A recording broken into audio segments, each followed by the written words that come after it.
اعوذ باللہ من الشیطان الرجیم، بسم اللہ الرحمن الرحیم۔ قرآن مجید کے جہات اعجاز کا تذکرہ ہو رہا تھا اور اعجاز معانی کو میں پیش کر رہا تھا۔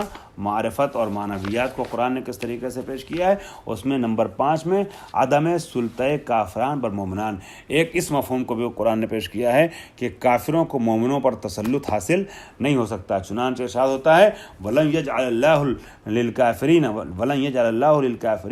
عَلَى الْمُؤْمِنِينَ سَبِيلًا، خداوند عالم نے کافروں کو مومنوں پر وہ تسلط عطا نہیں کیا ہے۔ دوسری جگہ اعلان ہوتا ہے کہ الاسلام یعلو ولا یعلی علیہ، اسلام علو رکھتا ہے، اسلام جو ہے وہ مغلوب ہونے والا مذہب نہیں ہے۔ اور یہاں فرمایا ہے کہ کافر جو ہیں وہ غالب نہیں آ سکتے ہیں مومنین کے اوپر، کافروں کے اوپر مومنوں کو غلبہ حاصل ہے، علو حاصل ہے۔ اور جاذبہ اور دافعہ کا ایک رخ ہے کہ مسلمان جو ہیں وہ اللہ کے چاہنے والے ایک دوسرے کو کس طریقے سے آپس میں جذب کرتے ہیں، اور جو دوسرے ہوتے ہیں جو دشمن خدا ہوتے ہیں ان سے کس طریقے سے شدت سے پیش آتے ہیں اور اس طریقے سے رہتے ہیں کہ ان کو اپنا دشمن سمجھتے ہیں کہ جو خدا کا دشمن ہوتا ہے، اور ان سے دوری اختیار کرتے ہیں۔ چنانچہ ارشاد ہوتا ہے بسم اللہ الرحمن الرحیم محمد الرسول اللہ والذین معہ اشداء علی الکفار رحماء بینہم، محمد اللہ کے رسول ہیں اور جو لوگ محمد کے ساتھ ہیں صلی اللہ علیہ وآلہ وسلم کے ساتھ ہیں وہ لوگ کافروں کے مقابلے میں تو شدید ہیں لیکن آپس میں رحیم ہیں، رحمت کے ساتھ پیش آنے والے ہیں۔ یہ قرآن مجید نے ایک جاذبہ اور دافعہ کے پہلو کو پیش کیا ہے کہ اپنے کو جذب کرتے ہیں، دوسرے کو دفع کرتے ہیں، اگر وہ قابل جذب نہ ہو تو اس کو دفع کرتے ہیں۔ مگر جاذبیت اور دافعیت کے لیے معیار اور ملاک اور کسوٹی جو ہے وہ محبت پروردگار عالم ہے، ایمان بر خدا ہے۔ اسی طریقے سے صلح و برادری کا حکم دیا گیا ہے، انما المؤمنون اخوہ فاصلحوا بین اخوانکم، مومنین سب آپس میں بھائی ہیں، تو جب مومنوں میں کچھ اختلاف ہو جائے تو تم اس میں اصلاح کرو، مومنوں کے درمیان دوستی قائم کرنے کی کوشش کرو۔ ٹھیک ہے، یہاں پر ایک ہلکے سے اشارے صرف کیے گئے ہیں، ورنہ معارف قرآنی، معنویات قرآنی کی تعداد بہت زیادہ ہے، مثالیں بہت زیادہ ہیں۔ ٹھیک ہے، تو قرآن مجید کا یہ ایک اعجاز معنوی تھا جسے پیش کیا گیا۔ اس کے ساتھ ساتھ خود شخصیت پیغمبر اکرم بھی، قرآن لے کر کے آنے والے کی ذات بھی معجزہ ہے۔ آپ محسوس تو کریں کہ قرآن مجید لانے والا کون ہے۔ قرآن مجید اخلاق کے لحاظ سے پیغمبر نے 40 سال تک لوگوں کو اپنا گرویدہ بنا دیا، سماجی اور معاشرتی زندگی کے لحاظ سے لوگوں کو اپنا گرویدہ بنا دیا۔ پیغمبر اکرم مشوروں کے لحاظ سے ایسے مشورے دیتے تھے کہ عرب کے کھوسٹ اور بوڑھے لوگ جو ہیں وہ دنگ رہ جاتے تھے۔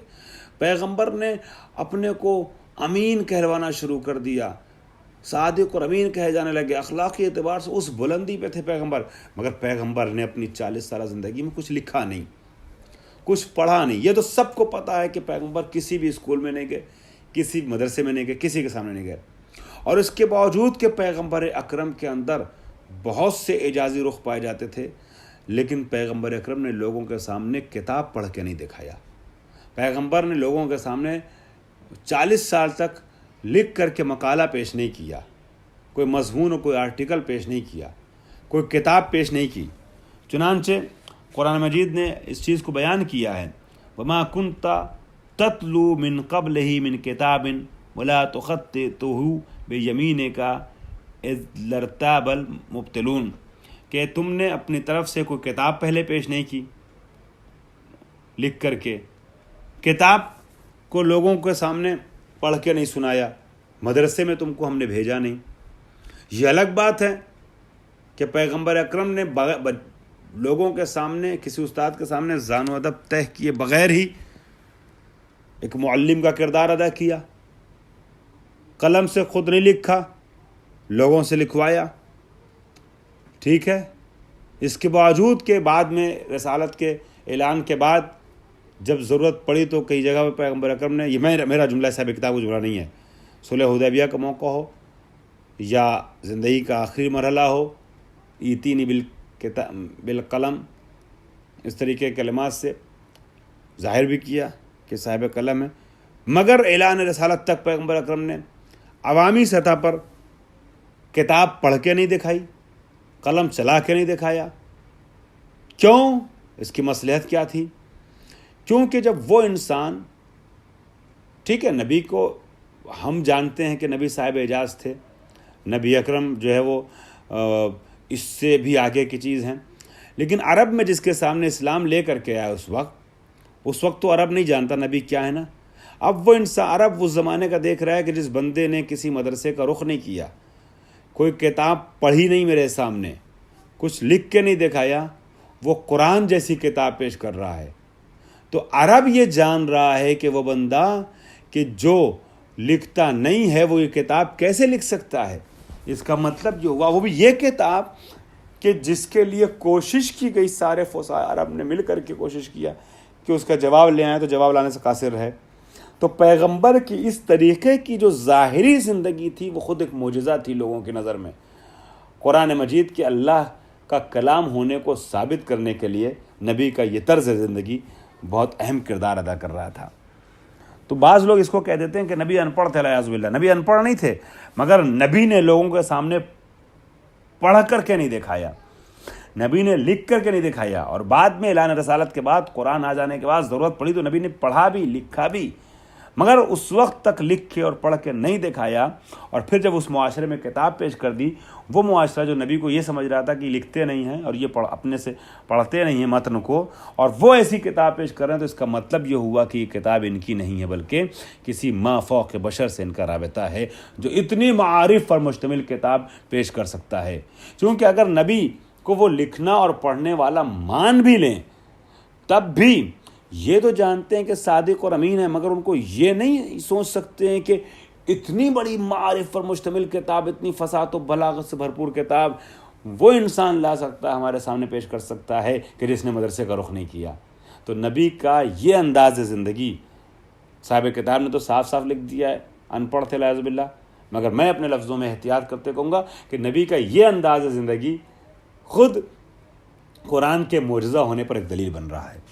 اس طریقے سے نبی کا زندگی گزارنا۔ انہوں نے صفحہ نمبر 116 جو میں نے صفحہ ڈالا ہے، اس پہ تو صفحہ پڑھا نہیں ہے، ٹھیک ہے، اعجاز و قرآن قسمت دوم کا جو صفحہ نمبر 4 ہے نا، خلاصے سے پہلے والا جو متن ہے، وہ متن میرا مشورہ یہ ہے کہ آپ پڑھیے گا نہیں، ورنہ آپ پریشان ہو جائیے گا، اور میں نے ان کی بات کو اپنے لفظوں میں بیان کر دیا، وہ کافی ہے آپ کے لیے، ٹھیک ہے۔ اس میں کچھ عجیب و غریب ٹائپ کے الفاظ استعمال کیے ہیں جو میرے حساب سے مناسب نہیں ہے نبی کی شان کو دیکھتے ہوئے استعمال کرنا۔ اب آ جائیے اعجاز قرآن کے سلسلے میں درس نمبر 21، اس کو ہم دیکھتے ہیں۔ درس نمبر 21 مطلب آپ کی کتاب کا درس نمبر 21 ہے۔ اس میں اسی سلسلے کو آگے بڑھاتے ہوئے ارشاد ہوتا ہے قرآن مجید کے جہات اعجاز میں سے ایک قرآن کا ہم رنگ ہونا، یک شکل ہونا، یکسو ہونا۔ قرآن مجید شروع سے لے کر آخر تک ایک ہی طرز پہ چل رہا ہے۔ 23 سال میں قرآن نازل ہوا ہے، اس 23 سال میں بہت سے فراز و نشیب پیش آئے ہیں، ٹھیک ہے، تبدیلیاں واقع ہوئی ہیں، معاشرے میں نہ جانے کیا کیا ہوا، جو قرآن لے کے آ رہا ہے اس کے ساتھ نہ جانے کیسے کیسے ادوار آئے، مگر آپ جب دیکھیے گا تو 23 سال میں جو قرآن نازل ہوا ہے، حمد سے لے کے والناس تک، ٹھیک ہے، پورے قرآن مجید میں ایک جو بلاغت و فصاحت و بیان و تشبیہات و استعارات و کنایات و معجزات معانی، معجزات بیانی وغیرہ کا جو آہنگ ہے وہ شروع سے لے کے آخر تک ایک جیسا ہے۔ ایسا نہیں ہے کہ جو آیتیں مکے میں نازل ہوئیں وہ تھوڑا سا کمزور ہیں، پھر مدینے میں نازل ہونے والی آیتیں زیادہ قوی ہیں ان جہات معنوی اور ادبی کے لحاظ سے۔ ایک رنگ ہے۔ قرآن مجید کہتا ہے افلا یتدبرون القرآن ولو کان من عند غیر اللہ لوجدوا فیہ اختلافا کثیرا۔ کیا لوگ قرآن میں غور نہیں کرتے ہیں کہ اگر اللہ کے علاوہ کسی کی طرف سے یہ قرآن آیا ہوتا تو یہ لوگ قرآن مجید میں عجیب بہت سے اختلاف پاتے۔ امام حسن عسکری کے زمانے میں ایک شخص نے قرآن مجید کے تناقضات کو جمع کیا، تناقضات قرآن کے عنوان سے کتاب لکھی۔ امام حسن عسکری کو خبر پہنچی، اسی کے درس میں رہنے والے ایک شاگرد نے جو امام کا چاہنے والا تھا آ کے خبر دے دی کہ وہ ایسے ایسے کتاب لکھ رہا ہے کہ جو ہے وہ قرآن مجید کی فلاں آیت فلاں سے ٹکرا رہی ہے، تناقض ہے، تضاد ہے۔ تو امام حسن عسکری کہتے ہیں جا کے اس سے پوچھنا کہ کیا ضروری ہے کہ جو آپ نے مراد لی ہو وہی مراد متکلم بھی ہو؟ جب اس نے بھرے کلاس میں بات کہنا شروع کی پھر سے، تو اس انسان نے کھڑے ہو کے پوچھا کہ آپ جو سوچتے ہیں قرآن کی جس آیت کا معنی ضروری ہے کہ اللہ کی وہی مراد ہو؟ وہ کہتا ہے استاد کتاب لکھنے والا ہے، کس نے کہا ہے، کس کی فکر ہے، تیرا جملہ کا میرا جملہ ہے؟ کہ میں تیرا استاد ہوں، میں جانتا ہوں تیری فکر کیا ہے، تیری بات نہیں ہو سکتی، کسی اور سے تو نے سیکھا ہے۔ تو اس نے کہا فرزند رسول محمد صلی اللہ علیہ وسلم نے بتایا کہ ہاں وہ صحیح کہہ رہے ہیں۔ اب اس نے اس کتاب کو پھاڑ دیا جو کتاب مرتب کر چکا تھا قرآن مجید کے تناقضات کو بیان کرنے کے لیے، وہ جلا دیا کہ ہاں ان کی بات صحیح ہے، ہو سکتا ہے جو میں مراد لے رہا ہوں مراد نہ ہو۔ تو کیا تم دیکھتے نہیں ہو کہ اللہ کے علاوہ کسی اور کی طرف سے ہوتا ہو تو اس میں اختلافات پائے جاتے ہیں؟ قرآن مجید میں آپ غور کیجئے گا تو دو چیزیں یہاں قابل غور ہیں۔ دیگرگونی و تبدیلی کتاب میں کیوں آ سکتی ہے 23 سال میں جو کتاب نازل ہوئی ہے؟ یا افزائش دانش کی وجہ سے، معلومات میں اضافے کی وجہ سے، چونکہ انسان جو 20 سال پہلے جیسی شاعری کرتا تھا ویسی شاعری اب نہیں کرتا، 20 سال پہلے جیسا اس کا قلم تھا ویسا اب نہیں ہے، قلم بہتر ہو جاتا ہے، تو معلومات بڑھتی ہے تو قلم کا انداز بدل جاتا ہے، تقریر کا انداز بدل جاتا ہے، شعر و شاعری کا انداز بدل جاتا ہے، تبدیلی آ جاتی ہے۔ نہیں، ایسا تو نہیں ہے کہ ایک شاعر کا کلام جیسے جب وہ 20 سال کا تھا جس سطح کا کلام تھا جب 60 سال کا ہو گیا تب بھی ویسا ہی ہے، فرق آ جاتا ہے نوجوانی کی شاعری میں اور بڑھاپے کی 80-60 سال کی شاعری میں۔ ٹھیک ہے، ایک عالم دین ایک صاحب قلم تھا جو شروع میں جیسا لکھتا تھا ویسی تحریر بعد میں نہیں ہوتی، 30 سال لکھتے فرق آتا نہیں۔ قرآن 23 سال میں نازل ہوا، حوادثات کی وجہ سے فرق آتا ہے، مختلف واقعات پیش نما ہوئے، کوئی حادثہ کبھی ہوا کوئی حادثہ کبھی ہوا، تو ایسے صورت میں مزاج میں تبدیلی آ جاتی ہے۔ تو اگر پیغمبر کی طرف سے یہ ہوتا، انسان کی طرف سے ہوتا، تو انسان کا مزاج کبھی گرم ہے کبھی نرم ہے، کبھی خوشی کبھی غم کے دور سے گزر رہا ہے، اس کا اثر ظاہر ہوگا متن پہ بھی، مگر ایسا نہیں ہے قرآن میں۔ اس کا مطلب یہ ہے قرآن معجزہ اور اللہ کی کتاب ہے۔ قرآن مجید کا ایک رخ جو ہے وہ اعجاز علمی ہے، قرآن مجید کے جہات اعجاز میں سے ایک اعجاز علمی ہے۔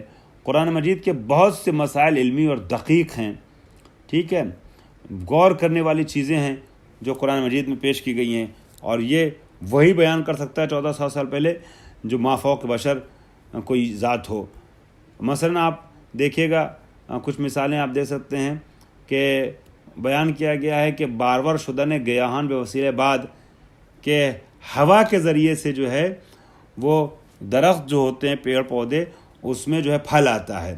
وارسلنا الریاح لواقحا بادہارا برائے بارور ساختن درختان فرستادیم، ہم نے ہواؤں کو بھیجا، ہواؤں کے سبب سے درختوں میں جو ہے وہ پھل آ گئے۔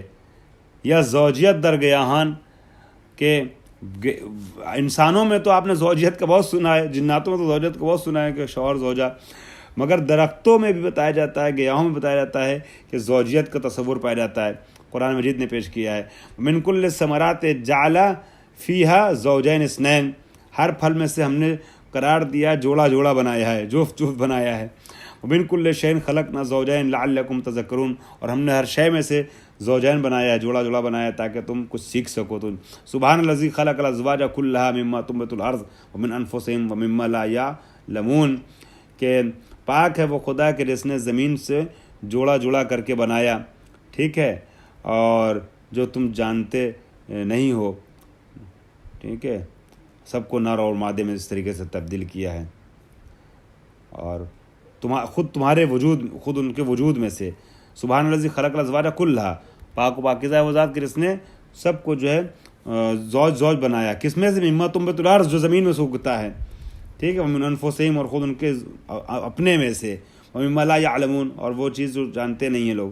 تو پتہ چلا کہ گیاہوں میں بھی جو وہ پایا جاتا ہے، کیا نام ہے، یہ چیز ہے کہ اس میں زوجیت پائی جاتی ہے، درختوں میں، پیڑ پودوں میں۔ حرکت و گردش زمین، الذی جعل لکم الارض مہادا، زمین متحرک ہے، ہلتی رہتی ہے۔ مہاد کا لفظ ہے، مہاد نے گہوارہ، زمین کو تمہارے لیے ہم نے گہوارہ بنایا، گہوارہ جو ہے وہ ہلتا رہتا ہے، اس میں بندہ گھومتا ہے ادھر سے ادھر۔ تو یہ کچھ اور بھی یہ چیزیں انشاءاللہ اس کو کل پیش کریں گے۔ واخر دعوانا الحمدللہ رب العالمین۔